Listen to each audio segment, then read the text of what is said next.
हरे कृष्णा। हम लोग भगवद गीता के 13वें अध्याय का रिवीजन कर रहे हैं। दो बड़ी इंटरेस्टिंग बातें बताऊंगा आप लोगों को। एक तो ये कि आज मैं बहुत बड़ी स्पेशली ग्रेटिट्यूड का अनुभव कर रहा हूँ, कृतज्ञता का, और ये केवल बोलने के लिए नहीं है। देखिए, अगर आप यह प्रश्न करें इस क्लास में कि मैं इस क्लास में क्यों हूँ, मैं मतलब आप, तो क्या इस क्लास को कुछ भी सुनेंगे? मेरी बात समझ में आ रही है? प्रश्न समझ में आ रहा है? हम क्यों आ गए इस क्लास में? अगर आप ये सोचें तो ऐसे बेटे ना हम भी देख सकते हैं भाई, संतोष किस प्रभु, हम संतोष नहीं हैं। आप देखो, I want to see you. It is I contact. तो भाई आप विचार कीजिए कि क्या, प्लीज रेज हैंड, कोई एक व्यक्ति भी यहाँ हो जूम पे या रूम पे जो यह सोच करके आ रहा, ये सोच रहा है कि वह इस क्लास में क्यों है। नहीं, घबराओ मत, हम कोई डांट नहीं रहे हैं। विचार कीजिए, आप में से कोई ऐसा व्यक्ति है जो सोच रहा हो कि मैं यहाँ क्यों आ गया, फंस गया क्यों? यानी कि आप सभी लोग ये सोच रहे हैं भाई इस क्लास में हम क्या सीखें, कुछ सीख के जाएंगे, कुछ सीख के जाएंगे। भाई साहब, ये बहुत ज़बरदस्त चीज़ है। जैसे ही आप कुछ सोचते हो कि भाई ये मुझे क्यों करना पड़ रहा है, तो कभी अच्छे से नहीं कर सकते। सुरभि माता जी, आप ट्यूशन व्यूशन पढ़ाती कभी बच्चों को? तो मुझे पता नहीं, कभी ना, वही तो पढ़ाया होगा एक दो, नहीं कोई नो प्रॉब्लम, लेकिन आपने कभी उनकी एनर्जी सेंस करी कि कभी कभी बच्चे ये एनर्जी भेजते हैं कि आज आपसे ट्यूशन क्यों पढ़ना पड़ रहा है? Have you ever felt that? Yes. और तब आप देखेंगे कि उस दिन पढ़ाने का मजा नहीं आता। बिल्कुल ऐसा हुआ, ऐसे करते रहे। तो अब आप सोचिए, यहाँ एक भी व्यक्ति ऐसा नहीं है। 100% attendance of those students who want to hear. भाई साहब, ये कहाँ मिलता है? ये कहाँ मिलता है? वो भी गीता का। कितनी 23 18 अक्षौहिणी सेना थी, उसमें केवल एक व्यक्ति गीता सुनना चाहता था, है ना? वो जब भगवान बोल रहे थे तो भगवान को भी दो लोग नहीं मिले, मिले एक। भगवान की कृपा है कि हमको 34 लोग, मैं तो एक में हो गए 33, और एक दो तीन चार पाँच छः सात सात 40 लोग मिल गए हैं। ये आप इसको हल्का समझ रहे हैं? आप लोग बताओ, दिन में किसी से गीता में बात कर पाते हो? राधा रानी माता जी किसी बात करती हैं? क्यों नहीं कर पाती हैं? क्योंकि कोई सुनना ही नहीं चाहता। अगर आप बोलना शुरू करें तो क्या, नहीं नहीं नहीं, तो उसके मन में प्रश्न क्या आएगा? ये प्रश्न नहीं आएगा कि मेरा श्रेय जिससे निश्चित हुआ बताइए, वो नहीं कहेगा। कह रहा है मुझसे वाई मी, मुझे क्यों पकड़ा? मुझे क्यों पकड़ा गीता क्लास के लिए, है ना? तो ये प्रश्न भाई किसी के जीवन में हो कि आज गीता में क्या है, नॉट कि मैं ये गीता क्लास में क्यों हूं, ये तो अत्यंत उच्च चेतना को सूचित कर रहा है। अब आपको एक बढ़िया बात बताते हैं। आज हमने भागवत में सुना, शिव जी, ये 10.63 का कौन सा श्लोक था भूल गया, लेकिन उसमें अकुंठ धाम शब्द से भगवान को संबोधित कर रहे हैं। अकुंठ धाम मतलब अकुंठ स्वरूप। मतलब उस एक अर्थ ये है कि भगवान का जो भी स्वरूप है वह अन्य स्वरूपों से कम शक्ति वाला नहीं है। जैसे देखिए, मैं इस यहाँ बैठा हुआ हूँ और मैं आपके घर में भी हूँ, है कि नहीं? इस समय मदन मोहन प्रभु आपके घर में हूँ कि नहीं? हूँ कि नहीं? थोड़ा पानी देना। तो आप समझ रहे हैं कि मैं आपके घर में हूँ लेकिन पानी नहीं दे सकता, आप पानी नहीं पी सकता, बड़ी लिमिटेशन है। लेकिन भगवान फोटो के रूप में या विग्रह के रूप में भी वैसे ही विद्यमान हैं जैसे वो गोलोक में रहेंगे। वो के लिए रेसिप्रोकेशन की बात, और यहाँ पे रेसिप्रोकेशन कर भी तो रहे हैं। आपका फूल स्वीकार करते हैं, जैसे वहाँ भक्त का फूल स्वीकार करते हैं। अच्छा चलिए, ये तो भगवान के विग्रह स्वरूप हो गया, और कथा स्वरूप आप समझ रहे हैं? क्या जबरदस्त बात है। भगवान इतने दयालु हैं और इतने शक्तिशाली हैं कि उनकी कथा पूर्णतः वो हैं। आप इस जगत में किसी व्यक्ति से उसकी कथा सुन रहे हैं तो वो उससे अलग हो, एक तरफ से है, मतलब एक तरफ से है, एक तरफ से नहीं, दोनों बातें, लेकिन मतलब इट्स ओके। बट भगवान की कथा तो भगवान ही है, उसमें सारी शक्तियां, भगवान का नाम भगवान ही है। तो अब बताइए कि जैसे अभी ये गीता पढ़ने जा रहे हैं, तो भगवान ने अपना सारा तेज गीता में रखा हुआ है कि नहीं? क्योंकि वकुंठ धाम है, उनकी शक्ति उनकी कथा में, उनकी शक्ति उनकी कथा में है, उनकी शक्ति भागवत में है। बताइए, हमारा सौभाग्य नहीं है कि हम भगवद गीता पढ़ने जा रहे हैं? एंड वो भी सौभाग्य, ये वो भी सौभाग्य इस तरह से है कि हम इस मूड में नहीं सुन रहे हैं कि क्यों सुननी पड़ रही है। अभी तो हमारा भाग्य है कि हम सुन पा रहे हैं, उत्साह से आ रहे हैं। हमारे संतोष के प्रभु कई दिन से वृंदावन में नहीं आ पा रहे थे, हमें लगा शायद गुस्सा होगा क्या, करे नहीं, वो इधर भीड़ हो जाएगी, घर आपका छोटा है इसलिए नहीं आ पा रहे थे। प्रभु जी आशीर्वाद दे रहे, शायद हमको अगला बंगला मिलेगा, प्रभु जी आशीर्वाद से बड़ा हॉल मिलेगा तो रह सकते हैं, मैं ब्रजवासी वो जो भी हो, लेकिन हमको नहीं पता, मतलब लगा नहीं आ पाइए।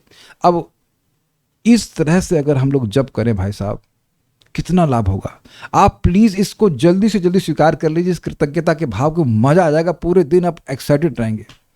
आप खाएंगे प्रसाद, ओ मेरी 100 पीने का उद्धार हो गया गीता पढ़ रहे, ओ भाई ये तो मुझे, राधा ने कितनी बड़ी दया है कि आप, मुझे वह सेवा करने को मिल रही है जो आपके कृष्ण को सबसे अधिक प्रिय है। तो आपको प्रिय नहीं है क्या? आप कभी जिंदगी में सोचिए इस तरह से, कभी बताओ, एक आदमी हाथ खड़ा कर दे कि उसने कभी जिंदगी में सोचा ये। राधाष्टमी आ रही है तो आप लोग सोच रहे हैं कि राधा रानी को कैसे प्रियेंगे, परफेक्ट, राधा रानी को कैसे प्रिय करेंगे। भगवान कृष्ण का प्रिय करेंगे तो राधा रानी प्रिय नहीं होंगी, वो तो उनके प्राणनाथ हैं, इज इट नॉट? कृष्ण को प्रिय क्या है? भक्तों को भगवद गीता सुनाई जाए, उन भक्तों को स्पेशली जो सुनना चाहते हैं जो ही ना कहें क्यों सुना रहे यार वो नहीं। सो नाउ जस्ट सी, क्या भाग्य है कि हमें श्रीमती राधा रानी को प्रसन्न करने का मौका प्राप्त हो रहा है। इसीलिए देखिए, महान आचार्य जो रसिक आचार्य हैं, उनने गीता पे टीका लिखी, चक्रवर्ती पाद, श्रील बलदेव विद्याभूषण पाद, श्रीपद रामानुजाचार्य, महान आचार्य ने। मुझे भक्त ने बताया था गीता में टीका भागवत से ज़्यादा है, उसमें कुछ गलत भी है, लेकिन बहुत सभी आचार्यों ने टीका रखी है। तो चलिए हम इस पे अध्याय 13 को शुरू करते हैं, अपने भाग्य को बढ़ाते हैं। देखिए 12वें अध्याय में भगवान ने भगवत भक्ति योग के बारे में बताया था, और भगवान ये भी कहा कि जो ये तो धर्मामृतमिदं यथोक्तम पर्युपासते श्रद्धाना मत परमा भक्तास्तेतीव मे प्रिय, जिनका इन भक्ति के धर्म में बड़ा विश्वास है और बड़ी श्रद्धा से मेरी उपासना करते हैं, वो मुझे बहुत प्रिय है। अब उसी बात को, भक्ति को ठीक से करने के लिए और भक्ति अच्छे से कर सके, 3 चीज़ों की जानकारी जरूरी है, क्षेत्र की, क्षेत्रज्ञ की। तो उसीलिए उसके बारे में प्रश्न कर रहे हैं। भाई अगर मैं ये मानता रहा हूँ कि मैं देह हूँ, तो फिर भक्ति काहे के लिए कर रहे हैं? भक्ति देह के लिए कर रहे हैं, और यही जगत में हो रहा है। लोग भगवान कृष्ण की उपासना भी करते हैं, लेकिन जनरल मतलब करते नहीं है, लेकिन अगर मान लीजिए करेंगे और सिद्धांत नहीं समझ में आता, सोचते हैं हमारा परिवार अच्छा रहे, हम बीमार नहीं हो, धन संपत्ति घर आए, कष्ट मिटे तन का, ऐसे करके ओम जय जगदीश हरे, उसमें कोई शुद्ध भक्ति का वर्णन भी है क्या? रिकॉर्डिए एक बार, ओम जय जगदीश हरे, स्वामी जय जगदीश हरे, आगे क्या है? भक्तों जंग संकट पल में दूर करे। हाँ आगे आगे क्या, और क्या था? और संकट की डेफिनेशन क्या है? संकट यह है कि मैं जगत में हूं, जो ध्यावे फल पावे, कष्ट मिटे तन का, आगे क्या भाई?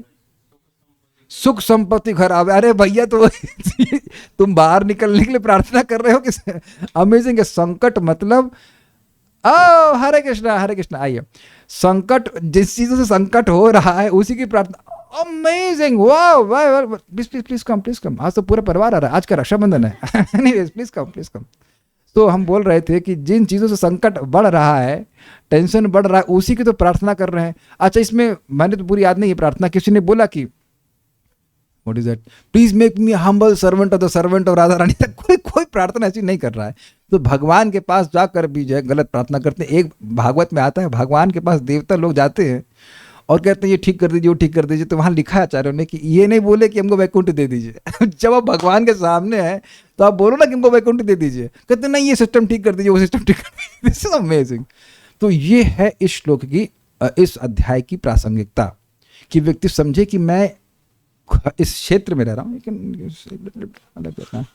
थोड़ा आगे सकते हैं, मैं इस क्षेत्र में रह रहा हूं, मैं इस क्षेत्र से भिन्न हूं, यानी कि मैं आत्मा के रूप में अस देह से भिन्न हूं और मेरी आवश्यकताएं अलग हैं। इसीलिए इस बात को ड्रिल किया जा रहा है बार बार कि तुम देह नहीं हो। I am not this body and you also, है ना? आई एम मैं ये देह नहीं हूं और आप भी वह देह नहीं है। ये नहीं कि मैं देह नहीं और आप देह है, ठीक है ना? तो इस पे अर्जुन ये प्रश्न करते हैं। मेरे साथ साथ देखते चले जाइएगा, आपके पास श्लोक होगा। अर्जुन उवाच प्रकृतिं पुरुषं चैव क्षेत्रं क्षेत्रज्ञमेव च एतद् वेदितुमिच्छामि ज्ञानं ज्ञेयं च केशव। 6 चीज़ों के बारे में पूछ रहे हैं। अर्जुन कहते हैं, एक मिनट, इससे मैंने बताना भूल गया भाई, बड़ी मजेदार बात है, बोलते रहना मेरे से जब श्लोक बोलूंगा। मौका आज मिल रहा है, रोज बोलने का मौका नहीं मिलता है। देखिए हम कुछ कैजुअली भी बोलते हैं, अरे तू मर जा, मैं बोलना नहीं चाहिए, तो यह भी बहुत पोटेंसी होती है, नहीं बोलना चाहिए। अगर बोल दे कहीं तो बोले कैंसिल कैंसिल, मत मर मत मर ठीक है। तो जब कैजुअल शब्दों को, भौतिक शब्दों को बोलते हैं, उनका प्रभाव होता है। तो अब आप भगवत गीता बोलेंगे तो कितना भाग्य बन जाएगा। वो आपको दिख नहीं रहा है, लेकिन वैकुंठ की योग्यता बन रही है। आपको एक सच्ची घटना है, 8वें अध्याय की महिमा बोली थी ना। एक राक्षसी थी, वो अपने पुरुषोत्तम राक्षस पति को बोलती है, किम तद ब्रह्म किम अध्यात्म किम कर्म पुरुषोत्तम। गलती से भगवत गीता के 8वें अध्याय का पहले श्लोक का आधा बोल दी तो वैकुंठ से विमान आके चला गया। तो कहेंगे आप क्यों नहीं गए? तो आपको बताता कौन बताता है? इस श्लोक पढ़ाने के लिए भगवान रोके हुए हैं, पढ़ाने के लिए भगवान रोके हैं। लेकिन इस समय देखिए कौन सी चिंता सता रही है आपको। What worries are there in your Gita class? Vaikuntha में हो कि नहीं? बोलिए, खंडन कीजिए, शास्त्रार्थ कीजिए। जितने समय गीता क्लास में एब्जॉर्ब हैं उतने समय तो चिंता नहीं है। उसके बाद जरूर सोचना चाहें तो सोच सकते हैं, लेकिन जितने समय गीता में सुन रहे हैं बड़े मजे में कटता है, वो समय तो है। कोई एनवियसनेस नहीं, कुछ नहीं। कोई किसी द्वेष कर रहा है कि इनका बंगला है, इनका हमारा बंगला नहीं है, नथिंग ना। सो कह दीजिए कि गीता आपको वैकुंठ नहीं लेके जाती तुरंत। किसी की दम हो तो काट के दिखाए भाई कोई तलवार नहीं चलाने वाला है यहाँ पे। बड़े सबमर्सिव लोग हैं। कोई दुखी है भाई गीता सुनते हुए? Anyone here please raise hands. और अगर दुखी है तो क्लास में काहे आए?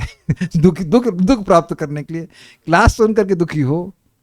आपको तो, हाँ निधि माता जी, क्लास सुनकर दुखी हैं ना? कभी दुखी हो नहीं? तो आप समझ रहे हैं कहाँ दुख नहीं है। इस जगत में जगत को दुखालम कहते हैं, ठीक है। कहाँ दुख नहीं है? वैकुंठ में। आगे ना वैकुंठ में। आप कोई सोचे नहीं ना इस तरह से कि हर दिन जब गीता सुनते हैं, जितने समय भागवत सुन रहे हैं, गीता सुन रहे हैं, उस समय प्रसन्न रहते हैं। न इसमें आहार कर रहे हैं, ना निद्रा, ना भय, ना मैथुन, यानी कि ये इनसे कुछ अलग सुख मिल रहा है। Interesting, your time in Vaikuntha. So तो जब मैं इनको बोलूंगा तो शब्दों को आप भी बोलना, मतलब मैं एक्सप्लेन करूंगा तब नहीं, जब मैं श्लोक बोलूंगा तब। अर्जुन वाचा मतलब अर्जुन ने कहा, प्रकृतिम पुरुषम चैव, प्रकृति का और पुरुष के बारे में बताइए। ये पुरुष का मतलब है जो भोक्ता है, जीवात्मा और परमात्मा के बारे में। क्षेत्रम क्षेत्रज्ञमेव च, क्षेत्र मतलब शरीर, उसके बारे में बताइए, और क्षेत्र को जानने वाले जो बारे में बताइए। एतद् वेदितुम् इच्छामि, इनको मैं जानना चाहता हूँ। और ज्ञानम ज्ञेयम च केशव, बच्चे को पढ़ाई करानी, बच्ची का नाम भूल गया, क्या नाम उसका? हाँ, शक्ति की पढ़ाई करवानी है, उसको ज्ञान हुआ कि नहीं हुआ ये बता दें। निधि माता चिंता नहीं कि शक्ति पढ़ रही है कि नहीं पढ़ रही है, तो ABCD सीख गई है, 1 2 3 सीख गई है, सब कुछ। हम सब लोग पिटे हैं इसमें। आप लोग की पिटाई हुई कभी बचपन में? हमारी तो हुई थी। हिस्ट्री में फेल होने के लिए सोच लेते हम फेल हो जाएंगे। मैथ्स में आपका वेरी गुड, तो मैथ्स में तो हम पास हो गए थे, हिस्ट्री हम फेल हो गए थे। तो माँ को बड़ी चिंता थी कि हिस्ट्री का ज्ञान नहीं हो रहा है। तो यहाँ एकदम डिक्लेयर हो जाएगा, आज हो जाना चाहिए, ज्ञान तक पहुँच जाएंगे। ज्ञान है क्या जिसके लिए हमको पिटना चाहिए? उसके लिए कोई नहीं पीटता है। अज्ञान के लिए तू हिस्ट्री का ज्ञान नहीं इकट्ठा करके आया, मैथ्स का ज्ञान नहीं इकट्ठा, पीट ले। वो बेचारा ज्ञान में इसलिए पीटता है। तो ज्ञान और ज्ञेय, ज्ञान मतलब जिससे कोई वस्तु जानी जाए, और ज्ञेय मतलब किसको जाना जाए, इसको आपसे जानना चाहता हूँ। अरे तो हम ही से क्यों पूछते हो? जाके ब्रह्मा जी से पूछो, जाके शिव जी से पूछो। कहते हैं केशव आप तो ब्रह्मा जी, और क मतलब ब्रह्मा जी, और ईश मतलब शिव जी के भी नियामक हैं। तो इससे श्रेष्ठ ज्ञान, ये ज्ञान आपके अलावा कोई नहीं दे सकता, हे केशव। इस पर अर्जुन इस प्रकार से कहते हैं। आगे देखते हैं क्या कहते हैं। श्री भगवान उवाचा, एक चीज देखिए, श्री केशव उवाचा नहीं लिखा है, कोई कहा केशव उसका दोस्त था। नहीं, श्री भगवान उवाचा इदम शरीरम कौन्तेय क्षेत्रमित्यभिधीयते एतद् यो वेत्ति तं प्राहु क्षेत्रज्ञ इति तद्विदः। आपने ये देखा कि अभी मैंने बोलने की महिमा बताई तो सबका स्पीकर ऑन हो गया, और नहीं तो सब लोग चुप बैठे रहते। ठीक है। इदम शरीरम कौन्तेया, इस शरीर को हे कुंती पुत्र, क्षेत्रम इति अभिधीयते, क्षेत्र इस प्रकार से अभिधीत अर्थात कहा जाता है। तो यानी क्षेत्र का मतलब क्या हुआ? इदम शरीर, यह शरीर जो तुम देख रहे हो ना, अपने शरीर को नहीं कह रहे हैं। इसलिए कौन्तेय कह रहे हैं, हे कुंती पुत्र इदम, ये तुम्हारा शरीर, मेरे शरीर को। ये भैया हमने जब श्लोक पढ़ा था तब नहीं तो नोटिस किए थे। भगवान ये नहीं कह रहे कि मेरे शरीर को क्षेत्र कहते हैं, क्योंकि भगवान में क्षेत्र और क्षेत्रज्ञ का भेद नहीं है, भगवान में देह देही का भेद नहीं। कितना इंटरेस्टिंग है ना, हर बार भगवान कुछ प्रकट करते हैं, ये हम कभी नहीं सोचे। आप लोग कभी सोचे ऐसे? ईदम शरीर, ये जो शरीर देख रहे हो सब, जो 18 अक्षौणी सेना -1 भगवान को, वो सबको, इन सबको क्षेत्र कहते हैं। घोड़े बैल, जब बैल सॉरी घोड़े हाथी जो कुछ भी है, एतद यह वेति, जो व्यक्ति इनको जानता है, तम प्राहु, उसको कहते हैं क्षेत्रज्ञ, उसको क्षेत्रज्ञ कहते हैं। इति तद्विधा, जो तद्विधा मतलब जो क्षेत्र और क्षेत्रज्ञ को जानने वाले विद्वान हैं, वो उस व्यक्ति को क्षेत्रज्ञ कहते हैं जो क्षेत्र को जानता है। आप अपने शरीर को जानते हैं, आप हैं ना शरीर में। तो अब हम अगर यह जान रहे हैं कि मैं शरीर में हूं तो मैं क्षेत्रज्ञ हूं, और अगर मैं ये मान रहा हूं कि मैं ही देह हूं तो मैं क्षेत्रज्ञ नहीं हूं। मैं कपड़ा पहना हूं तो मैं कपड़े से भिन्न हूं, और मैं अगर ये मानूं कि मैं ही कपड़ा हूं तो फिर मैं कपड़े को जानने वाला कैसे हुआ, कपड़े को धारण करने वाला कैसे हुआ? कंफ्यूज तो नहीं हो रहे हैं? बहुत अच्छे से समझाया गया था। वो व्यक्ति क्षेत्रज्ञ कहलाएगा जो कम से कम इतने अज्ञान में नहीं है कि वो अपने को ही देह मानने लग जाए। तो आप देख सकते हैं पूरा दिन हम लोग स्विच करते हैं, कभी क्षेत्र बन जाते हैं, कभी क्षेत्रज्ञ बन जाते हैं। अग्रीड? जब हम क्षेत्र बन जाते हैं तो बड़े परेशान हो जाते हैं कि ये चलेगा, क्षेत्र कैसे चलेगा भाई, है कि नहीं? और अगर क्षेत्रज्ञ हो जाते हैं देन वी आर रिलीव्ड कि भाई ये तो देह है। प्रभुपाद तो जबरदस्त बात आज बोल रहे हैं। वरुण प्रभु, कभी मुझे चिंता हुई कि आपकी गृहस्थी कैसे चलेगी? वाई नॉट, क्यों नहीं? क्योंकि आपकी सिंपल। तो प्रभुपाद कहते हैं ये पूरा शरीर, ये पूरा जगत भगवान का, काय को टेंशन कैसे चलेगा? कल एक व्यक्ति बोल रहे थे कुछ लोग गड़बड़ कर रहे हैं, हम क्या उसके FIR करें? हमने कहा कुछ मत कीजिए, कुछ मत कीजिए, आप गीता पढ़िए। This is the first information report from Krishna only that you are not the body. This is the first information report from Bhagavad Gita, is it not? You are not the body and people will do so many things nonsense. दुनिया में बहुत कुछ चलता रहेगा, तो आप काहे को इतना चिंता कर रहे हैं? चिंता ये कीजिए आपकी माला हो जा रही है। This is very interesting. जैसे ही हम यह समझते हैं कि हम ये देह नहीं है, our actions will change. Actions determine actions shows priorities. हमारे कर्म हमारी प्राथमिकता को सूचित करते हैं। ये बहुत इंपॉर्टेंट बात है। अगर हम यही समझते रहे पूरा जीवन कि हम देह हैं, बस केवल देह के लिए कार्य करेंगे, बहुत नुकसान हो जाएगा। ठीक है? तो जो विद्वान है वह उसको क्षेत्रज्ञ कहते हैं। अच्छा, नेक्स्ट देखिए। केवल जीवात्मा ही क्षेत्रज्ञ नहीं है, भगवान भी क्षेत्रज्ञ हैं। क्षेत्रज्ञम चापि माम वेद्धि सर्वक्षेत्रेषु भारत, क्षेत्र क्षेत्रज्ञयोर ज्ञानम यत्यज्ञानम मतम मम। क्षेत्रज्ञम चा अपि, और चा मतलब और, मुझको भी तुम क्षेत्रज्ञ, मां मतलब मुझको भी तुम क्षेत्रज्ञ के रूप में विद्धि अर्थात जानो। कौन सा कैसा क्षेत्रज्ञ? सर्व क्षेत्रेषु भारत, यानी कि भगवान सभी खेतों को, सभी शरीरों को जानने वाले हैं। मैं नहीं समझ रहा हूं कि आपके शरीर में क्या दिक्कत है। कल एक माता जी आए, कल तो आए थे ना, कल गीता क्लास में आए थे, तो उनको जुकाम था। हमने क्या हो गया, आप बीमार हैं कुछ ऐसे? कहते मुझे बुखार है। तो अब मुझे जुकाम दिख रहा था लेकिन बुखार तो नहीं दिख रहा था ना। तो भगवान को तो यह भी दिख रहा है कि इस जीव को इस समय बुखार भी है और जुकाम भी है। कोई व्यक्ति सामने इतने सब बैठे हुए हैं, किसी को भूख लग रही, मुझे क्या मालूम चलेगा? प्यास लग रही, क्या मालूम चलेगा? लेकिन भगवान को सबका पता है कि क्या कर रहे हैं। ठीक है? सर्व क्षेत्र से भारत, क्षेत्र क्षेत्रज्ञयोर ज्ञानम, क्षेत्र और क्षेत्रज्ञ का, इन दोनों क्षेत्रों का ज्ञान है। यत्यज ज्ञानम मतम ममा, तो ये भी उत्तर हो गया। क्या ज्ञान है भाई? क्षेत्र और दोनों क्षेत्रज्ञों को जानने वाला ज्ञान है, शक्ति है यहाँ पे। वो तो ज्ञान हुआ ही नहीं उसको, तो वैसे छूट गई। अब यहाँ नहीं है तो माता पिता, जैसे आप लोग मैथमेटिक्स पढ़ने के लिए टेंशन लेते हैं कि बच्चे को ज्ञान हो जाए, तो उसको जाके समझाना। आप लोग समझ, निधि माता जी समझ में आ गया आपको ये थोड़ा? और यार माँ को ही समझ में नहीं आया तो कैसे बच्चे को समझ में आएगा? समझ के जाइए, समझ के जाइए, नहीं तो अज्ञान हो जाएगा, क्योंकि टीचर नहीं पढ़ाएगा और ये फ्री का ज्ञान है, लेकिन फ्रीली अवेलेबल नहीं है। ये दिक्कत है, फ्रीली अवेलेबल नहीं है। ओके, फिर से समझिए, मैं ये देह नहीं हूं और आप भी ये देह नहीं है। अगर आप वो देह हैं तो कौन सी देह है? बचपन वाली कि अभी बुढ़ापे वाली, और सॉरी मध्यावस्था वाली या वृद्धावस्था वाली? कौन सी वाली देह? तो ये तो हम देह नहीं है। तो इसको समझना ज्ञान कहलाता है। तो आप देखिए कौन कौन से प्रश्न के उत्तर हो गए, क्षेत्र, क्षेत्रज्ञ और ज्ञान हो गया।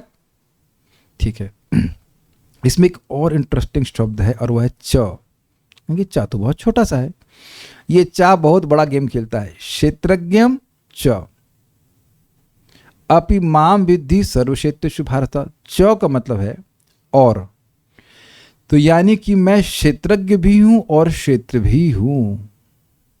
अब क्षेत्र कैसे हो गए आप, क्योंकि देखिए जितने भी शरीर हैं वो भगवान की शक्ति हैं, तो शक्ति और शक्तिमान में अभेद होने के कारण भगवान सारे क्षेत्र भी हैं। अब ये मत करो मुझे नई बातें बता रहे हो, नई बात सब नया नहीं पुरानी बातें, हम एवं परंपरा प्राप्त जब सुने। ये चक्रवर्ती बात की व्याख्या थी कि च शब्द यहां जो दिख रहा है आपको, इससे ये सूचित हो रहा है कि मैं क्षेत्रज्ञ भी हूं, क्षेत्रज्ञ हूं, च मतलब क्षेत्र भी हूं। इसीलिए किसी के शरीर की हानि करना यह पाप होता है, क्योंकि भगवान की शक्ति है, उसको हम उसको नष्ट नहीं कर सकते। तो यह भी ज्ञान है। एक हमारा काम है थोड़ा सा विनोद करना। निधि माता जी थोड़ा थोड़ा समझ में आ रहा है, तो थोड़ा थोड़ा क्यों समझ में आ रहा है, क्योंकि क्लास में आए, और क्लास में नहीं आएंगे तो थोड़ा भी समझ में नहीं आएगा ना समझ में आ गया नहीं, और जीवन इसी प्रकार से बीत जाएगा। मैं डांट नहीं रहा हूँ, ये गौर कृष्ण महाराज की बात है। कभी कभी जब क्लास में लोग आते हैं, मान लो नए आए, तो कहे पूरा बात समझ में नहीं आ रही, अरे तो कुछ तो समझ में आ रहा है, क्लास में आने से समझ में आएगा ना, क्लास आते रहेंगे तो समझ में आ जाएगा, पूरी बात समझ में आ जाएगी। अच्छा चलिए, क्या समझ में नहीं आ रहा है? समझ में आ गया, ठीक है।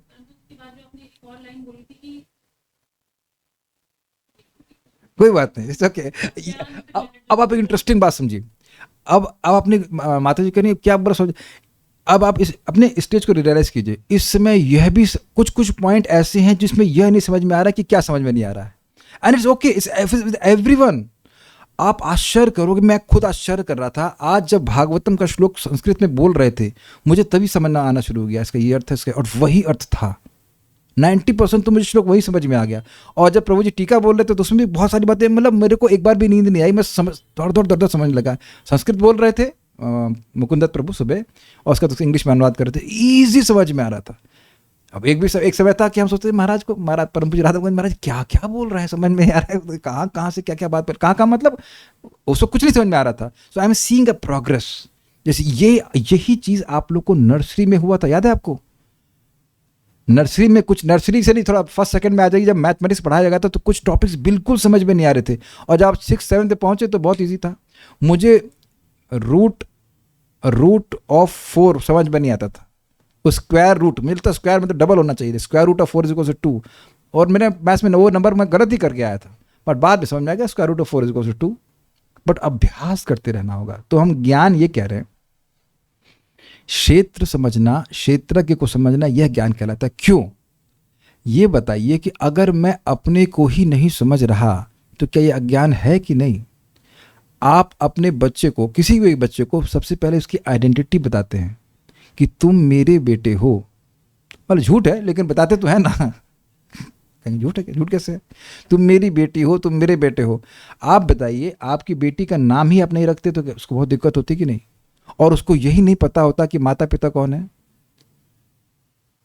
हम जूम वालों को भी देख रहे हैं, सबने पे यहाँ पे नाम लिखे हुए ना, व्हाट अबाउट आपको कहें मेरा कोई नाम नहीं है, will you not be confused? तो यानी कि एक आइडेंटिटी को ना जानना ये बहुत बड़ी दिक्कत है कि नहीं? कभी कभी लोग भूल जाते हैं कि वो है कौन, होता है ना, बीमारी हो जाती है। तो ये है हमारी बीमारी, जिसमें हम अपनी पहचान अपनी देह से करने लग गए हैं, और यह अज्ञान। तो भगवान कह रहे हैं कि इस ज्ञान यह है कि व्यक्ति अपने को इस शरीर से अलग समझे। देखिए बहुत बड़ी बड़ी बात इसमें आ जाएंगी, अभी तो हम रिवीजन कर रहे हैं तो बहुत नहीं बोल सकता, लेकिन जो हम अपने को मानते हैं वैसे ही आप कार्य करते हैं। वरुण प्रभु आप AK-47 क्यों नहीं लेके आए? ये इससे हमारा क्या, हम ब्राह्मण है भाई? आप आचार्य में काम करते, गोली चलाने का काम क्यों ना करते? Just very simple, is it not? Radha Raman Prabhu आपका स्कैल्पल कहाँ है? स्कैल्पल समझते हैं क्या होता है? पता नहीं, स्कैल्पल से ऑपरेशन करते हैं। तुंग विद्या माता जी वो कहाँ गई? She is here. ओह आपका बेलन कहाँ है? आप ये कहेंगे हाँ बेलन तुम चला के आए, रोटी बना क्या है, सो देख रहे हैं। कोई गृहिणी उठते ही सोचती है कि मुझे, मैं किसी की पत्नी हूँ, सेवा करती हूँ, ऐसा तो नहीं है पड़ोसी के लिए खाना बनाने लगते हैं। तो आप देखिए, जो हमारी आइडेंटिटी होगी उसके अनुसार ही हम दिन प्रतिदिन और पूरा जीवन कार्य करेंगे। बहुत अच्छा एक्चुअली निधि माता जी ने प्रश्न किया कि ज्ञान से क्यों कह रहे हो। तो समझ लीजिए कि हम जैसे, जो हम सुबह उठते ही सोचते हैं कि हम हैं, उसके अनुसार पूरा जीवन कार्य करते हैं, और वही चीज़ फीडबैक होती जाती है, मैं ये हूँ, मैं ये हूँ, मैं ये हूँ, मैं ये हूँ। Got it. तो अगर मैं ये मानता रहूंगा कि मैं ये देह हूं, तो देह के अनुसार ही कार्य करेंगे। देह के 4 कार्य हैं, आहार, निद्रा, भय, मैं तो ये 4 हो गए, बस खत्म। और यही करते करते हमारा पूरा जीवन बीत जाएगा और हमको बिल्कुल नहीं मालूम चलेगा कि हम तो ये देह थे ही नहीं। कैन यू गेस कि मैं 2 साल की उम्र में कैसा लगता था निधि माता जी? अच्छे बच्चे, हाँ ठीक है, मैं गोलू मोलू लगता था अलग बात, लेकिन कैसा लगता था आप नहीं समझ सकते हैं। मैं भी नहीं समझ सकता। मैंने फोटो याद रहता है, वाह बड़ा प्यारा लग रहा था। तो अब वो प्यारा बच्चा कहाँ गया बेचारा, उसकी देहांत हो गया। देहांत हो गया ना उस प्यारे बच्चे का, देहांत हो गया कि नहीं? मेरे शब्द को समझिए, आप तो बहुत तेज हैं, आप सुन रहे हैं। वाह वाह, अब ज्ञान बोलना देखो, 5 मिनट में ज्ञान बोलना शुरू कर दिया। उस उम्र की देह थी, उसका अंत हो गया, तो मैं मर गया ना। माइक दीजिए, हमको ग्रिल करें, बहुत दिन के बाद आई तो मैं मर गया ना। मैं नहीं मरा, वो देह मत, बस समझ गया। बस देखा मैं कितना छठी चलो, 5 ही मिनट में समझ में आ गया, बहुत समझ में आ गया कि हम देह नहीं है। इसे कहते हैं ज्ञान। ठीक है, थैंक यू।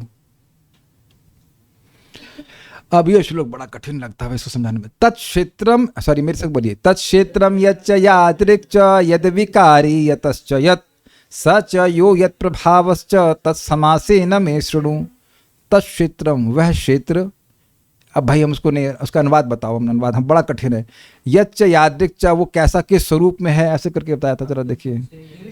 रुक जाओ, अरे अनुवाद बोल रहा था। अब तुम मुझसे यह सब संक्षेप में सुनो कि कर्म क्षेत्र क्या है, यानी क्षेत्र क्या है, यह किस प्रकार बना है, इसमें क्या परिवर्तन होते हैं, यह कहाँ से उत्पन्न होता है, इस कर्म क्षेत्र को जानने वाला कौन है और उसके क्या प्रभाव हैं। बस बस, और नहीं। अब नेक्स्ट पढ़ते हैं। अच्छा, आप कह रहे हो कि समासे न मैं सुनूं, तो कहीं इसको डिटेल में पढ़ाया है? मान लो कोई प्रश्न करे तो कहते हैं हाँ ये ब्रह्मसूत्र ने पढ़ा है, वहां जाके पढ़ लेना। ऋषिभीर बहुधा गीतम छंदो भीर विविधय पृथक ब्रह्मसूत्र पदश्चैव हेतुमत भीर विनिश्चित। ऋषिभीर बहुधा गीतम, ऋषियों के द्वारा बहुत से गीतों में, और छंदों के द्वारा, विविधय पृथक, अलग अलग प्रकार से, और ब्रह्मसूत्र पदश्च, ब्रह्मसूत्र अर्थात वेदांत सूत्र में भी हेतुमत भी विनिश्चित, इस हेतु के द्वारा निश्चित किया गया कि इसका शरीर का कारण क्या है। हेतु मतलब ये शरीर का, यह घटक कहाँ से आया, ये सारा वर्णन वहाँ पे दिया गया है, उसको निश्चित किया गया है। अब वर्णन करते हैं। महाभूतान्यहंकारो बुद्धिरव्यक्तमेव च इंद्रियाणि दशैकम च पंचचेन्द्रिय गोचरा। महाभूत, महाभूत मतलब शरीर के घटक बता रहे, इंग्रेडिएंट्स। पंच महाभूत यानी पृथ्वी, जल, वायु, अग्नि और आकाश। अहंकार मतलब अहंकार। बुद्धि, बुद्धि मतलब महतत्व। अव्यक्त मतलब प्रधान, कहाँ तक पहुँच गए? 8। ये सब इसके कॉन्स्टिट्यूएंट्स। इंद्रियाणी दशैकम च, 10 इंद्रियां मतलब कि 5 कर्मेंद्रियां और 5 ज्ञानेंद्रियां। कितने हो गए भाई? 10, 18, और 1 हो गया मन, है ना, एकम च। तो कहाँ तक पहुँच गए? 19। और पंच चे इंद्रिय गोचरा, जो इंद्रिय गोचर है अर्थात इंद्रियों के विषय, यानी रूप, रस, गंध, स्पर्श और शब्द। कितने पहुँच गए भाई? 19 और प्लस 24, सही गिन दिए। तो ये 24 तत्वों से मिल करके शरीर यानी क्षेत्र बना है। ये एक उत्तर हो गया। किससे बना है? इन 24 तत्वों से बना है, भगवान ने बता दिया। ये क्या होते हैं डिटेल में जानने के लिए आप भागवत पढ़ लेना। इच्छा द्वेष सुखम दुखम संघातश्चेतना धृति एतत् क्षेत्रम समासेन सविकारम उदाहृतम। अब उन चीज़ों का वर्णन हो रहा है जो इस क्षेत्र के विकार हैं, ट्रांसफॉर्मेशंस हैं। मन भी कॉन्स्टिट्यूएंट है और मन की चीज़ों को भी बताया जाएगा इसमें, मन के विकारों को बताएगा। इच्छा और द्वेष, ये चाहिए, ये नहीं चाहिए, ये है ना, हमारे मन में आता रहता है कि नहीं। सुख और दुख, ये विकार तो कांस्टेंट होते रहते हैं। एसी चला दो, बड़ा गर्मी लग रही है, अरे बड़ा ठंडा लग रहा है, बंद कर दो, तो वही एसी सुख का कारण, वही एसी दुख का कारण। संघातस चेतना धृति, संघात क्या मतलब बताया गया था? देखो भाई, शरीर, शरीर, हाँ। और चेतना का क्या अर्थ बताया? जीवन के लक्षण। और धृति मतलब धैर्य था, लेकिन धृति का अर्थ क्या भूल गया मैं उस वक्त, वहां बस को बताया था, आधृति शब्द लिया गया था, ठीक है भूल गया। ये सब चीजें एतत् क्षेत्रम समासेना, इनको समासेना मतलब समरी में विकार, क्षेत्र का विकार कहा जाता है। भाई टीका पढ़ के बोलूंगा, नहीं तो चुप रहूंगा तो बेहतर है, उस पर ना कुछ गलत नहीं बोलना चाहिए। अब यहां तक तो भगवान ने क्षेत्र का वर्णन कर दिया, अब यहां ज्ञान के साधन का वर्णन कर रहे हैं। अगर इस श्लोक, इस अध्याय को 90% भी समझा लिया तो मैं अपने को सफल मानूंगा। टफ टफ था भाई, ये सब बहुत अच्छे हैं, ये याद है। अमानित्वम अदम्भित्वम अहिंसा क्षांतिरार्जवम आचार्योपासनम शौचम स्थैर्यमात्म विनिग्रह। तो ये है ज्ञान का साधन। पहला ज्ञान का साधन है अमानित्व, सम्मान की अपेक्षा न करना। अगर हम यही समझ रहे हैं कि हम ही सबसे बड़े ज्ञानी हैं, तो फिर हमारा गुरु कौन है? कोई नहीं। You can never get knowledge. कहीं पे भी ज्ञान प्राप्त किए हैं तो आप दूसरे से सीखने के लिए कुछ नम्र बने हैं, अदरवाइज ज्ञान नहीं प्राप्त हो सकता है। आप जानते हैं इस ग्लास में, ये ग्लास मान लो खाली भी है, पी लेता हूं नहीं तो पानी मेरे पे गिरेगा। ओके हाँ भाई, अब भी खाली है ना? खाली कि भरा हुआ है? स्वाभाविक सी बात है खाली है, लेकिन अब कहो मुझे थोड़ा पानी देना वरुण प्रभु, थोड़ा पानी देना, तो कहीं पहले ग्लास तो सीधा करो। नहीं थोड़ा दीजिए। तो ये है अमानित्व। अमानित्व मतलब मुझे सम्मान नहीं चाहिए, मुझे ज्ञान चाहिए। जब तक ये भावना रहेगी कि मैं ज्ञानी हूं, तो फिर ज्ञान मिले कैसे? अगर नहीं हम ऐसे नहीं मान ही, जब तक अमानित्व नहीं हुआ व्यक्ति, कोई ज्ञान नहीं मिलता। अरे मतलब जो मटेरियल नॉलेज है वह भी प्राप्त नहीं होती है। You can not. बिल्कुल बच्चे की तरह सीखना पड़ता है। पापा बोलो, पापा ऐसे करके सीखता है। You start questioning why you are saying me पापा, वैसे उतना बोलना ही नहीं आता है तो सीख नहीं पाएंगे। अच्छा, अदम्भित्व का मतलब क्या है? बड़ा जबरदस्त है, बड़ा लिंक है। ज्ञानी बंदा है नहीं, लेकिन दिखाता है कि वो ज्ञानी है। धार्मिक है नहीं, लेकिन दिखाता है कि धार्मिक है। जगत में देख रहे हैं ना इस प्रकार से। लोग कहते हैं कि हम सनातन धर्म के रक्षक हैं। उनसे पूछो सनातन धर्म है क्या, तो बता नहीं पाएंगे। तो तुमको जब यही नहीं पता है कि धर्म, सनातन धर्म है क्या, तो रक्षा किसकी कर रहे हो? यानी केवल झंडा लेके चल रहे हैं, लेकिन सनातन धर्म क्या है नहीं पता। आप लोगों ने कभी सनातन धर्म मंदिर सुना है? सर बहुत जगह, लखनऊ में भी हम देखे थे, बहुत जगह लगा सनातन धर्म मंदिर। तो उनसे पूछो कि ठीक है बढ़िया है, लेकिन सनातन धर्म है क्या जिसके आप मंदिर बनाए यहाँ पे? तो हिंदू बोल देंगे। तो हिंदू शब्द सनातन नहीं है। हिंदू तो मुसलमानों ने रखा। मुसलमानों ने वर्णाश्रम धर्म को पालन करने वालों को हिंदू कहना शुरू किया, क्योंकि वो सिंधु के इस तरफ हम लोग रहते थे। तो सनातन शब्द तो शाश्वत है। तो आप देख रहे हैं, एग्जाम्पल दे रहा हूं कि जो व्यक्ति धार्मिक नहीं है, जो धर्म जानता ही नहीं है, वह धर्म का ढिंडोरा कर रहा है, इसलिए दंभ कहलाता है। ऐसे व्यक्ति को ज्ञान हुआ नहीं। अगर ज्ञान होता तो वह सनातन धर्म को ना जान पाने के बाद भी ऐसा नहीं कहता कि मैं सनातन धर्मी हूं। तो फिर प्रश्न होगा कि ऐसा करते क्यों है? क्योंकि इससे लोगों को प्रतिष्ठा मिलती है, यानी कि अमानित्व नहीं हुआ। Got it? लिंक समझ रहे हैं? अगर मुझे सम्मान की इच्छा होगी तभी मैं ऐसा दंभ करूंगा। दंभ मतलब जो मैं हूं नहीं वो सामने प्रस्तुत करना। जब अमानी हो जाएंगे तो आप कह देंगे हमको नहीं पता। अभी आपने देखा कि मैंने कुछ शब्दों को छोड़ दिया था पिछले श्लोक में, क्योंकि मैं भूल रहा था। पढ़ूंगा टीका पढ़ा दूंगा, पढ़ा चुका हूं, लेकिन अपने मन से सोचूंगा तो गलत बोल दूंगा। तो मैं अब सोचिए कि कितनी बेइज्जती होगी। बाद में आप टीका देखेंगे, कहेंगे अरे प्रभु जी को तो पता नहीं था, ये तो पार करती है, गलत बताती है, तो और बेइज्जती होगी ना। तो बेहतर है स्वीकार कर ले कि हमको नहीं पता। आपको नहीं पता, आप स्वीकार कर रहे हो तो कम से कम ऑनेस्टी तो है ना। अच्छा गुण है ना, ऑनेस्टी द बेस्ट पॉलिसी। ठीक है। अहिंसा, अहिंसा का मतलब है, एक तो है भाई शारीरिक हिंसा नहीं करना, लेकिन अहिंसा का वास्तविक अर्थ था दूसरों को कृष्ण भावना भावित होने की अपॉर्चुनिटी से, क्या बोलेंगे उसको, वंचित नहीं करना। वेरी गुड, वंचित नहीं करना। जो उनका अधिकार है, वैसे जीने का सबको अधिकार है, ऐसे सभी मनुष्यों को भक्ति करने का अधिकार है। और हमारे पास सामर्थ्य हो और हम ना दें तो ये हिंसा है। प्रभा समझाते हैं इसको।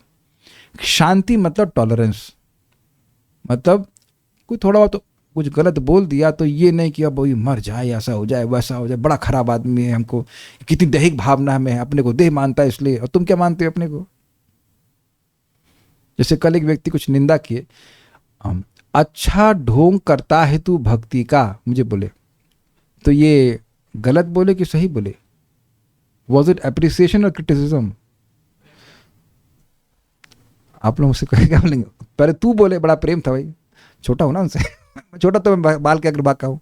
लेकिन पॉइंट इज वेरी सिंपल, क्या हम भक्ति का ढोंग कर रहे हैं? यही तो कर ही तो रहे। और वो अप्रिशिएट कर रहे थे कि आप भक्ति का ढोंग अच्छा करते हो।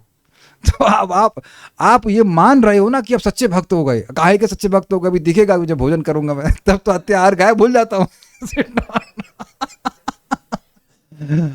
It not? तो अच्छा, कौन व्यक्ति जो भक्ति का ढोंग नहीं कर रहा है? तो सब कर ही रहे हैं। ऐसा तो नहीं कि प्रहलाद महाराज बन गए सब, ऐसा तो नहीं है।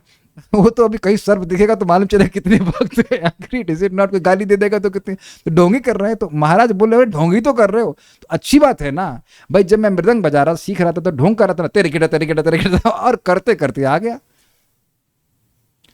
अग्रीड। तो यह अप्रिसिएशन था। लेकिन अब इसको मैं गलत तरह से लूंगा तो मुझे बहुत दिक्कत होगी। इसने वजह से क्यों कहा, मैं तो कितना सच्चा डिवोटी हूँ, मुझे ढोंग करने लगे तो आप परेशान हो जाएगी। यू बहुत अच्छा, मेरा फोन एनीवेज, मेरा फोन है यहाँ पे, मेरा वाला फोन। एक बहुत सुंदर शिक्षा संबंध में, टॉलरेंस के संबंध में है, बड़ा मजेदार मजेदार बताता हूँ आपको। ऑल तो ये रिवीजन चल रहा है, लेकिन आपको ऐसी बातें बताऊंगा ना, खुश हो जाएंगे आप। This is was really nice. Let me see. Yes, feeling frustrated, tolerance से संबंधित है ना। फीलिंग फ्रस्ट्रेटेड, इरिटेटेड और helpless does not change others, but it does make your life hell because you are the one tuning into negative emotional energy, not them. Amazing है ना? सामने वाला आपको कुछ गलत बोल रहा है, वो तो चेंज होगा नहीं, और आप करिए हमसे को खराब बोल रहा है, ये कर रहा है वो कर रहा है, तब हम ही परेशान होते चले जाएंगे। तो जैसे ये शब्द मुझको बोला गया, तो इंस्टेड ऑफ फीलिंग मिजरेबल, वो बंदा तो चेंज नहीं होगा भाई। बात करने का तरीका ऐसा है नहीं, ठीक है, लेकिन हम इसको पॉजिटिवली कैसे लेंगे, पॉजिटिवली कैसे लेंगे, ये देखना है। Is it okay?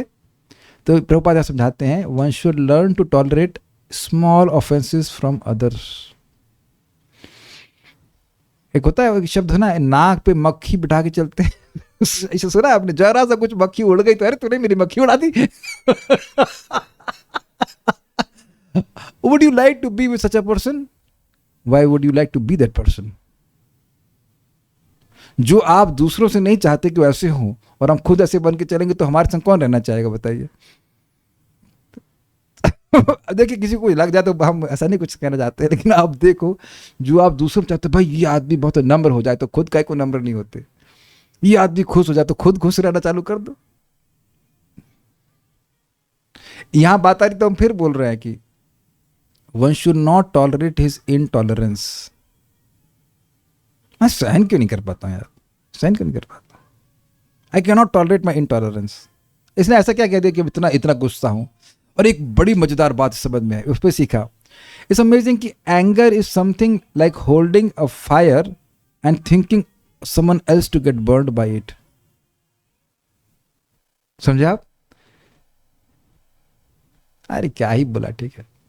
और बहुत बार तो हम समझ ही नहीं पाते कि व्यक्ति क्यों हमसे खराब बर्ताव कर रहा है। वो चलिए, वो पूरा उसमें वो क्या कहते हैं, शांति पे पूरा सेमिनार हो जाएगा, हम कल अगली बार करेंगे। आर्जवम मतलब सरल होना।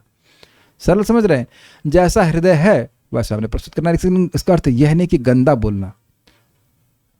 आप समझ पा रहे हैं?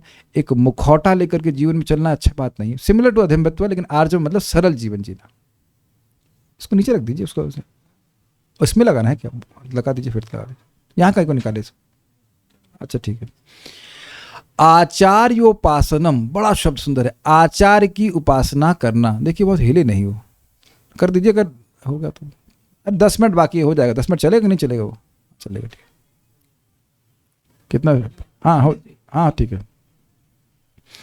आचार्योपासनम, आचार्य के उपासन, क्या मतलब होगा? आसन मतलब बैठना, आचार्य के पास बैठना और YouTube देखना। इस समय आप लोग टीचर के पास बैठ के क्या कर रहे हैं? श्रवण का। समझ गए? एक ही बात समझ गए ना? आचार्य के पास बैठना। मैं नहीं कर रहा मैं आचार्य हूं, मैं खाली बोल रहा हूं कि मैं टीचर हूं, पढ़ा रहा हूं। तो आचार उपासना मतलब होता है केवल ये नहीं कि बस वो गुरु पूजा करा, उसके बाद गुरु के मुख पद में से जो वाक्य निकला उसके बिल्कुल विपरीत कार्य करना। Then we are not doing आचार उपासना। Does that make sense? समझ रहे ना बात? जो गुरु से सुना, ऐसे समझिए, विचार कीजिए, जैसे वैद्य के पास गए तो वैद्य ने जो बताया उसके अनुसार जीवन चल रहा है, तो आप प्रतिदिन वैद्य को स्मरण करते हो। अग्रीड? आप अपने गुरु महाराज को सुनते हैं या किसी भक्त को सुनते हैं, वो शिक्षा आपको जब लाभ कर रही होती है, जब उसको अप्लाई कर रहे होते हैं, आप कह दो किस व्यक्ति को भूल जाएंगे आप? एवरी डे आपको याद रखिए, इसने जो शिक्षा के द्वारा हम गुरु का सानिध्य हमेशा प्राप्त करते हैं। तो इसलिए ये नहीं कि गुरु जी के पास ही बैठे रहे या सेल्फी खिंचवा ले तो हम गुरु जी के पास में, बहुत लोग सोचते हैं ऐसा, लेकिन गुरु जी चाहते हैं कि भाई सुबह उठे, जप करे, उसके द्वारा हम उन शिक्षा के द्वारा गुरु की उपासना करते हैं। उपासना मतलब पास में रहना, उनकी शिक्षा के पास रहना, ये मुख्य बात है। बाकी तो है आचार्य उपासना मतलब प्रणाम करना, सेवा करना, वो सब चीज़ें। शौचम, शौचम का मतलब होता है पवित्र रहना। शौच मतलब हो गया मन की पवित्रता, शरीर की पवित्रता, तो हर प्रकार से स्नान करना 3 टाइम, सॉरी 3 तो बोलूँगा मुझे करना पड़ेगा, लेकिन 3 तो बहुत अच्छा होता है, अगर 3 नहीं कर पाए तो कम से कम 2। सन्यासी को 3, ब्रह्मचारी को 1, और गृहस्थ को मैं 2 था, तो 2 तो कम से कम स्नान करना चाहिए, 2 बार तो स्नान करना ही चाहिए, इसका बड़ा प्रभाव होता है। स्थैर्यम, स्थैर्य का मतलब स्थिरता, धर्म के आचरण में, धर्माचरण में स्थिर होना चाहिए। आज भजन कर रहे हैं, कल नहीं कर रहे हैं, परसों, ये सब ठीक नहीं। फिर कैसे ज्ञान होगा बताइए? देखिए, किसी भी चीज़ को हम जब रोज करते हैं तो उसका स्थायी प्रभाव होने लगता है। एक दिन मीठा खाने से किसी को डायबिटीज नहीं होती है, लेकिन रोज मीठा खाने से एक दिन डायबिटीज होती है। समझ गए? नॉट स्थायी प्रभाव हुआ कि नहीं? तो इसी प्रकार से रोज रोज गीता सुनते हैं, उसका बड़ा प्रभाव होता है। एक तो ये प्रभाव होता है कि आप रोज सुनने लगते हो, आपसे सुने बिना रहा नहीं जाता। तो स्थैर्य मतलब रोज भक्ति करना। हम लोग भक्ति कंटेक्स्ट में समझ रहे हैं, ठीक है। आत्म विनिग्रह, आत्म मतलब मन का, शरीर का, विग्रह विनिग्रह मतलब विशेष रूप से निग्रह करना। हमारा बहुत मन कर रहा है आइसक्रीम खाने का, हाँ, क्या वो आइसक्रीम ऑफर्ड है? नहीं, ठीक है, चुपचाप बैठो। तो कहीं ना कहीं हमको रोकना भी पड़ता है। ये नहीं कि सारे जितने भी होटल होते हैं वो हमारे लिए ही खुले हैं और हमको बोलना नहीं चाहिए। हम लौट के आ रहे थे तो देखा एक भक्त तिलक भी लगाए हुए थे, रास्ते में कुलचे की दुकान, छोले कुलचे की दुकान का आस्वादन कर रहे हैं। दही पूरा धोती कुर्ता से सेव करा के तिलक लगा के और छोले कुलचे चल रहा है, बढ़िया, और प्याज भी था वहाँ पे। उन्होंने कहा, फिर मैंने ग्रेटिट्यूड अनुभव किया मन में, thank you for teaching me what I should never do. मैं दोष नहीं देखा, लेकिन मैं कहा यह काम, अगर ये काम करना है तो बाल उगा के, तिलक मिटा करके, पैंट शर्ट पहन कर करो, लेकिन ब्राह्मण का वेश धारण करके मत करो ऐसा। क्योंकि सब लोग कहेंगे हाँ ऐसा तो भक्त लोग कर सकते हैं। क्या दिक्कत नहीं, क्या है ना। जबकि आई थिंक 9:30 बजे मैं समय क्रॉस कर रहा था, 9 बजे तो हमारा डिवोटी किचन भी खुल ही जाता है, तो खा के आ सकता था वहाँ पे। लेकिन और मंदिर में ही देखा था मैं उसको, मंदिर में देखा था, दर्शनार्थी घूमा था, देख रहा था। फिर तो कुछ आत्म विनिग्रह करना पड़ता है, कुछ नहीं काफ़ी करना पड़ता है, करना चाहिए। करना पड़ता नहीं है, हमारा ये भाग्य है कि हम समझ रहे कि हमें भगवान ने इस लायक समझा कि हमें आत्म विनिग्रह समझ में आता है। मुझे याद है कि एक बार मैं क्लास दे रहा था, एक व्यक्ति बोला, ये पूरी क्लास हो गई, बोला अरे इंद्रिय तृप्ति क्या है? उसको यही समझ नहीं। हम कई बार बोल रहे थे इंद्रिय तृप्ति, शरीर, मनुष्य शरीर इंद्रिय तृप्ति के लिए नहीं है ही नहीं है। उसको पूरी क्लास में वही समझ में नहीं आया, वो बेचारा पूछा भी नहीं कि इंद्रिय तृप्ति क्या है। सोचिए, जिस चीज से सारे रोग हो रहे हैं, भव रोग, वो बंदे को वो शब्द भी नहीं पता है। तो आत्म विनिग्रह, एक चीज आप लोग रोज बोलना शुरू कर दीजिए, भाई इंद्रिय तृप्ति बड़ी डिफिकल्ट है, ये बोलना शुरू कर दीजिए। अभी तक हमारी प्रोग्रामिंग ये है कि इंद्रिय तृप्ति बड़ी आसान है, तो उनसे ये बोलना शुरू कर दीजिए, फॉर्मेशन देना शुरू कर दीजिए, इंद्रिय तृप्ति बहुत मुश्किल है। हाँ, मैं ना, इंद्रिय तृप्ति तो मुझसे नहीं हो सकती है, इंद्रिय तृप्ति तो बहुत डिफिकल्ट है, मैं कर ही नहीं सकता। आप ये बोलना शुरू कीजिए, देखिए लाभ उसका। क्योंकि हम लोग सोच क्या रहे हैं, अब भाई यहाँ पे आ रही तो बात आपको बता दूं, क्योंकि बहुत जगह हम लोग फंस जाते हैं। हम लोग सोचते हैं कि मैं इंद्रियों कंट्रोल कर ही कैसे सकता हूँ, अर्थात मैं नहीं कर सकता, यही बोल रहे ना बार बार। हम अपने को खुद ही आशीर्वाद देते हैं कि हम इंद्रिय संयम नहीं कर सकते। ट्राई करना गृहस्थों, सब गृहस्थों। I understand that celibacy is very easy to follow. आपको गृहस्थ आश्रम से बाहर निकालने का एक सिंपल सा तरीका है, ब्रह्मचर्य। बाकी तो सब सेम है ना भाई, दोनों ब्रह्मचारी और बच्चा छोटा ब्रह्मचारी। नॉट, हमारे भी तो बहुत समझे 10-10, 20-20 साल जो है छोटे लोग ज्वाइन करते हैं, तो 20 साल में वो लोग शादी हो जाती है, बच्चे भी हो जाते हैं। तो जस्ट सिंपल, हम खुद ही अपने को आशीर्वाद देते हैं कि ब्रह्मचार्य इज डिफिकल्ट। आत्मविनिग्रह की बात है ना, है ना। हम गृहस्थों को बोल रहे हैं, जो ब्रह्मचारी तो, और एक दिन भी पालन किया, थैंक यू भगवान, इतना अच्छा, इतना इतना इजी था, thank you so much, by your mercy everything is easy. मैं आपको बिल्कुल प्रैक्टिकल बात बता रहा हूं। अगर आप मान लीजिए कहें कि एक बात तुमको बोले थे, I can not take medicine, मैं मेडिसिन नहीं ले सकती। आप समझिए कौन बोला था। तो मुझसे लेना बहुत मुश्किल है, मैं नहीं, उनसे जबकि खरीदी सब कुछ, मैं नहीं ले सकती। तो हमने कहा नहीं, आप ये बोलिए, it's very easy, I understand, it's very easy to take medicine. Medicine लेने में क्या ही है, जब आप आधा किलो खाना खा सकते तो ये गोली नहीं खा सकते, बताइए। तो आप खुद ही अपने को आशीर्वाद दे रहे हैं कि नहीं दे रहे हैं। जो कह दे कि भाई हम 16 माला जब कर रहे हैं, तो आप क्या सोचते हो सुबह, मैं 16 माला कर सकता हूं, आशीर्वाद दिए अपने आप को, तब ना आप माला कर पाए।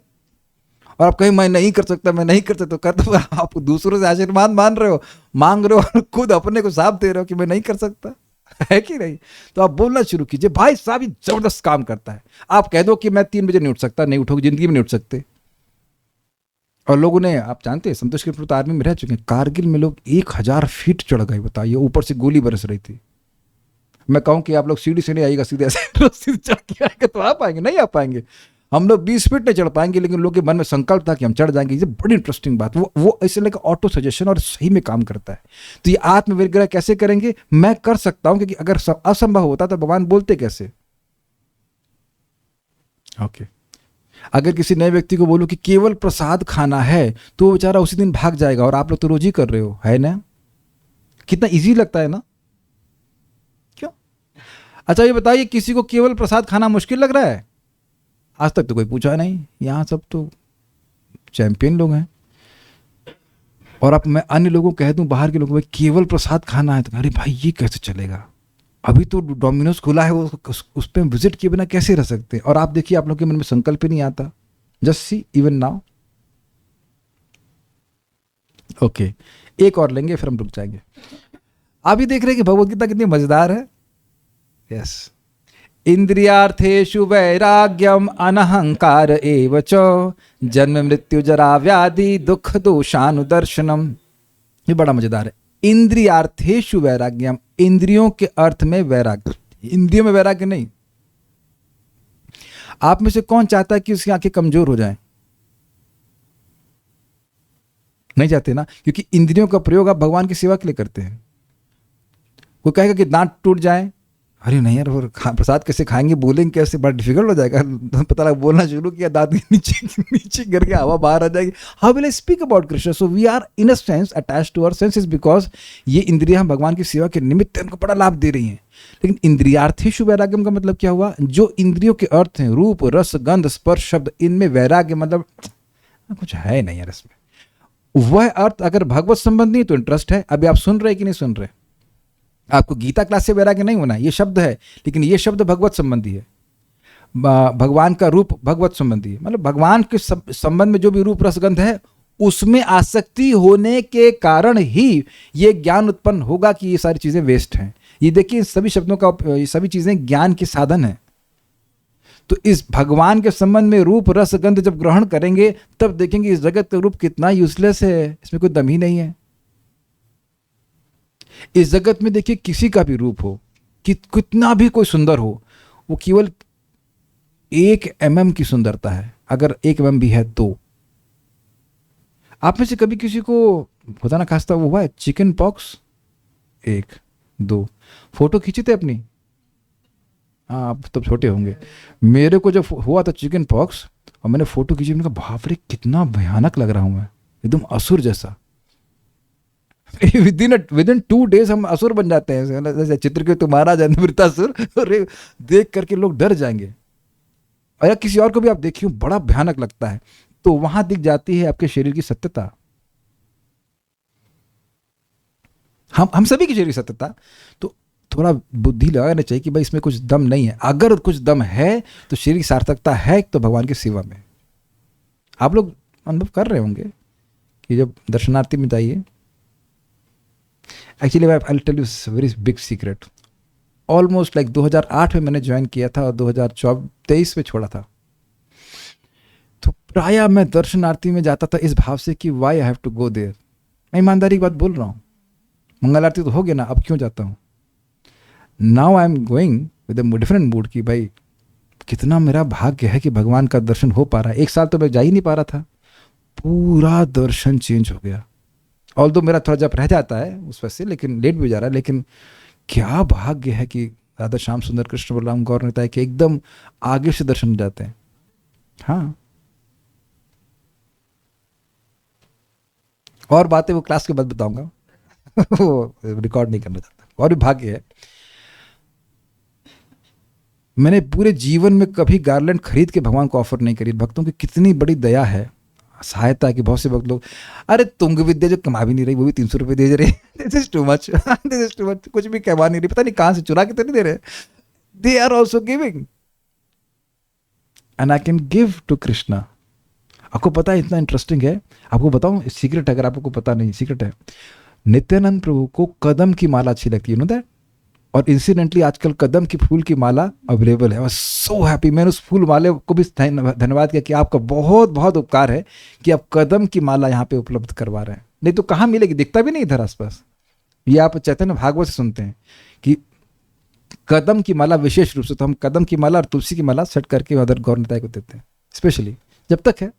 तो आप देखिए कितनी छोटी सेवा। आज हम बस खाली बात कर रहे थे कि हम बात कर रहे हैं इस बात की कि भगवान की तरफ से जब हम सेवा करने लगते हैं, भगवान सबसे अच्छे इंद्रिय विषय हैं, is the best sense object.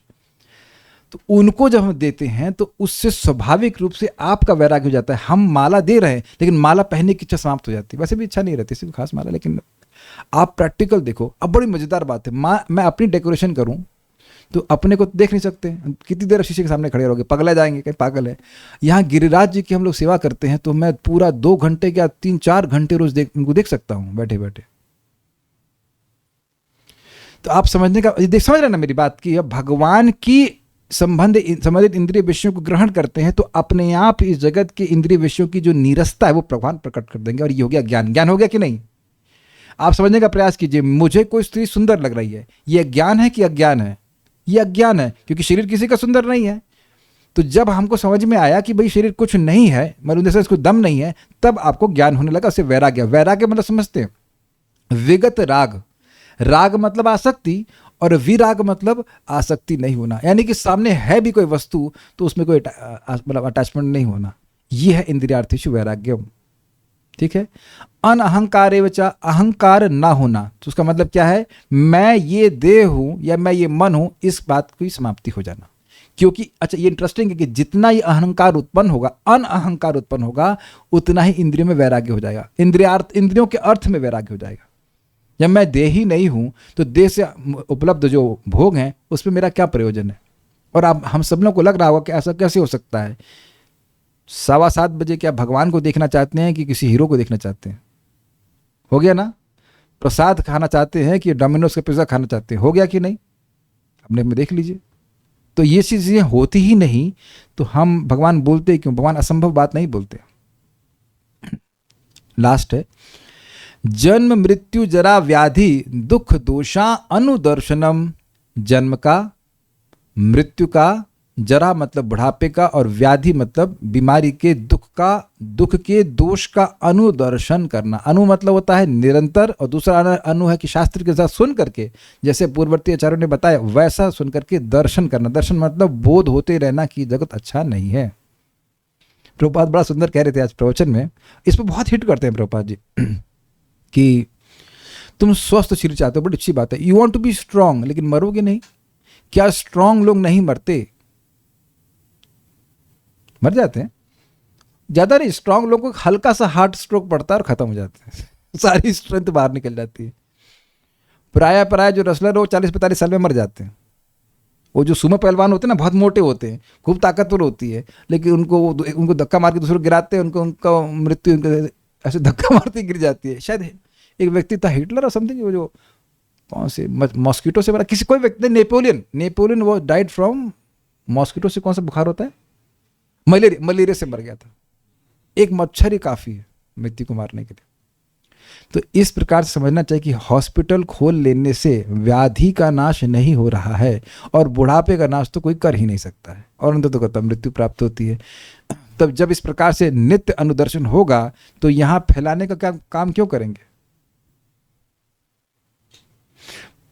मान लीजिए भक्त लोग यहाँ पे गेस्ट ग्रुप पे आए, बड़ा हमको अच्छा लगा, मान लीजिए आपको मालूम चल जाए कि यहाँ पिटाई होगी अंदर जाकर तो आप बताइए आएंगे आप कहेंगे आई एम वेरी ग्रेटफुल तो आई thank you I love you तो कठिनाई यह है कि सब कोई इसको बताता नहीं है। जो माता जी जन्म दे है वो जानती है कितना कष्ट है बच्चे। All our desires are based on absolute ignorance, absolute ignorance. जिसको जो करना है वो करे, लेकिन इस जगत में रहने की जो भी इच्छा है वो इस पर आधारित है कि हम इस जगत के स्वरूप को नहीं समझ पा रहे हैं। कहीं अग्नि लग जाए, अपने ही घर में अग्नि लग जाए तो वहां रुकेगा, अरे भैया हमारा घर है इसको बचाए बचाए। पहले आदमी अपने को बचाता है, फिर कुछ सोना बचाए कुछ बचाएगा, अपने को तो बचाए ना व्यक्ति। तब एक प्रश्न है कि प्रभु जी क्यों नहीं दिखाई पड़ता, क्यों नहीं दिखाई पड़ता? क्योंकि अज्ञान में है।